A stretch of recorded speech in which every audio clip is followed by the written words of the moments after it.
অনেকদিন পর নিজেকে নিয়ে কিছু কথা লিখলাম। ধ্বংসের দিকে তাকিয়ে মুচকি হাসি দেওয়া অদ্ভুত মানুষ আমি। হয়তো আমি পাগল, হয়তো অনুভূতির ভিতরে কোনো এক গভীর অতল দুঃখ বাসা বেঁধেছে। তবুও নিজেকে জোর করে হাসাতে শিখে গেছি। যেদিন ভেতরটা একবার ভেঙে গিয়েছিল, সেদিনও বাইরে থেকে এক চিলতে হাসি মুখে নিয়ে সবার সামনে দাঁড়িয়েছিলাম। কষ্টগুলোকে আমি বন্ধু বানিয়েছি, একাকিত্বকে আপন করে নিয়েছি।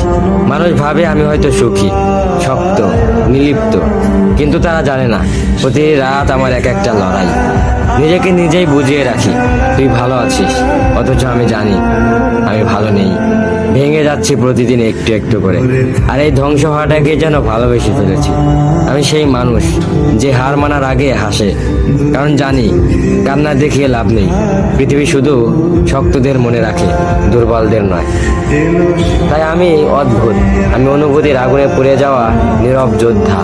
আমার জীবন কোনো সুখের গল্প নয়, এটা সেই শব্দ বিপ্লব, যেখানে হাসির আড়ালে লুকানো থাকে হাজারো না বলা কথা, ভাঙা স্বপ্ন, হারিয়ে যাওয়া আমি।